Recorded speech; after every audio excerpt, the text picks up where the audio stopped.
So when I say democracy honors self-organization by the people, the idea that there's bottom-up organization, the society is not being run by somebody who is more or less outside it, who is not being impacted by the decisions.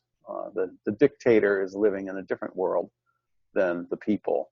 And democracy, theoretically, is about the people, the society as a whole.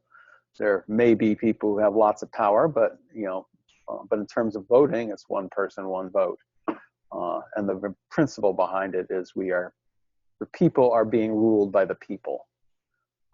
So that is a very fundamental self-organizing concept.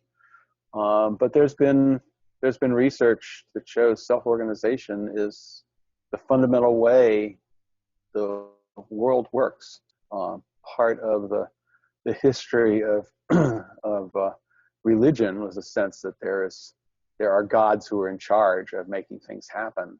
And as more and more scientific applications to reality have been made, there's been more and more realization that nature makes itself over and over again. There's nobody really in charge of nature, but there's an intelligence in nature. Part of self-organization theory overlaps well with intelligence theory, because the trial and error that you see in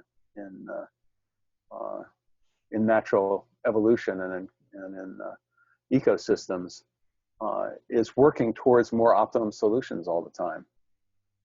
Circumstances change and new solutions get found.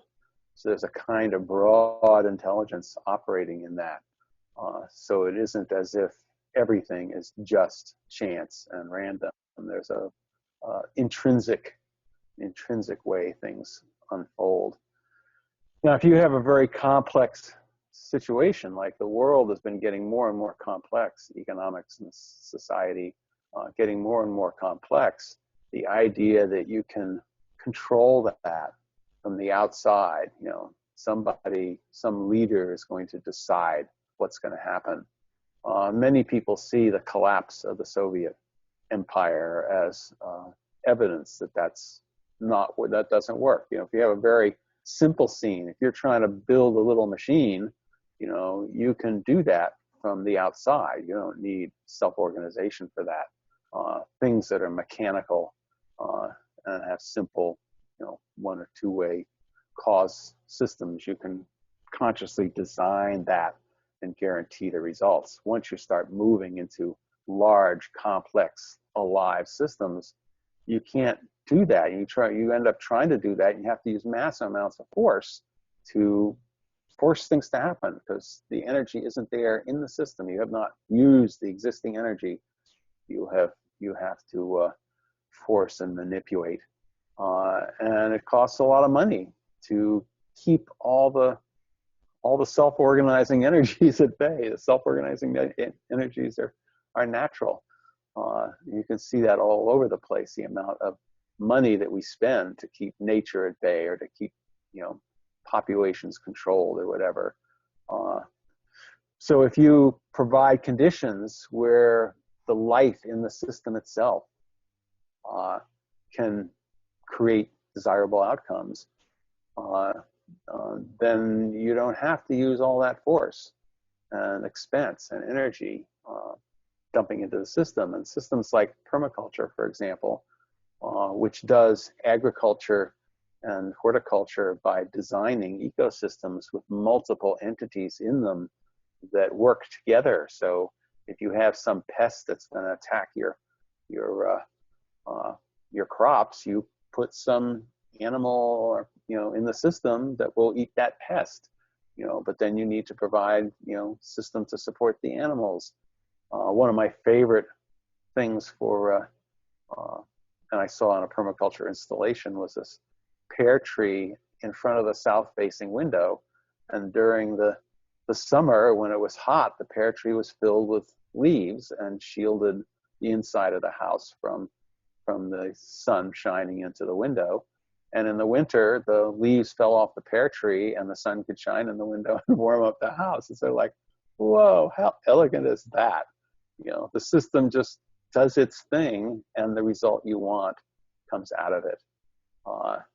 And the self-organization, of course, thrives on localness. The local energies in any given situation are the most dominant in the system. So the further you stretch it out, the more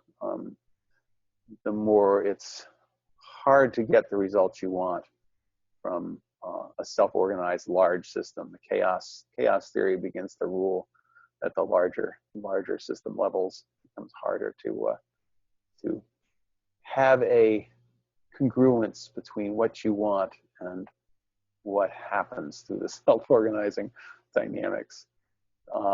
So that's one of the reasons to use some of these other cards that are biased towards localness. And collaboration, things working with each other. That's the essential thing that's going on in any self-organizing system, is things are impacting each other. It's mutual, not always in, collaborative, in the nicey, we're all working together towards this common goal, but the outcomes are for the common good. Predator-prey self-organizing systems are an interesting dynamic, and this shifts over into healthy feedback also. So if you have there lots of foxes, suddenly there's not so many rabbits around because the foxes are eating the rabbits. Now there's not so many rabbits, so the foxes are starving, and so there's not so many foxes around, so the more rabbits get made. So there's over time, there's this balance that happens because of that feedback, and it's quite natural. Nobody's saying, okay, now we need 12 foxes to handle the 45 rabbits. It just happens. And in a really healthy system, the feedback loops don't go so extreme. You don't have a bunch of rabbits. You don't have too many rabbits, a sudden burst of rabbits, so that the fox population suddenly bursts. It's within a small range of fluctuation is what makes the healthy system. And that's at a social level, for example. You would love to have a self-organizing economy that has rewards for people who do well, but does not generate vast inequities that allow some of the participants in the system to manipulate it for their own benefit, and making negative feedback loops, or positive feedback loops that are, the wealthy get more and more wealthy. Oh, there's a nice butterfly outside my window. So that's, and there are, intrinsic motivators is the last one. That you are, to the extent that you have to provide some outside motivation for the players in the system to do the things that are needed, you end up, somebody has to manage that. Somebody has to provide. So having extrinsic motivators means that you have extrinsic forces at play in the system, and it's no longer self-organized. So if you can create a system that allows or encourages people to do what they already want to do, or as in permaculture, to help the land and the animals and plants do what they already want to do with minimal attention, the forces that are organizing your system and making it productive are coming from inside what's going on in the system rather than outside what's going on in the system. And given the complexity of the problems we face in the world today, the more we can organize things. Goes back to the middle of what I wrote here. Within the constraints of the common good, you want to organize an economy so that there can be differences in the wealth that people accumulate depending on what they do. But you want to organize it in a way that their efforts to create wealth are actually beneficial to the larger society. And some of the other patterns, like internalizing the costs, help do that. Things which say you have a progressive tax system so that the richer people get, the more they have to contribute to the common good. These are some examples of the kinds of constraints there are that help a self-organizing system be healthy and wise rather than destructive. You can have there's lots of species that have, and societies that have self-organized themselves into destruction.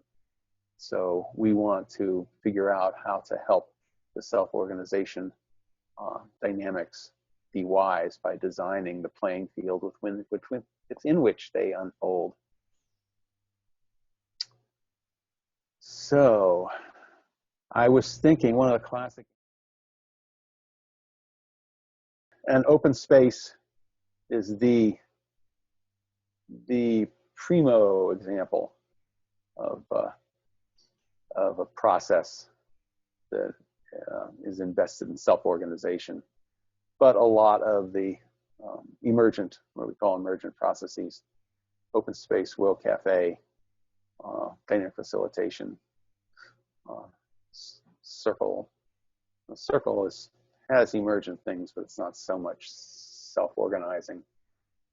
But the people in a World Cafe getting up and moving to other tables in this disorganized way is part of what makes that self-organizing. But in open space, it's like, what's your passion? Do your thing. And it's all within the topic that we're talking about. So whatever you come up with is going to contribute to that topic.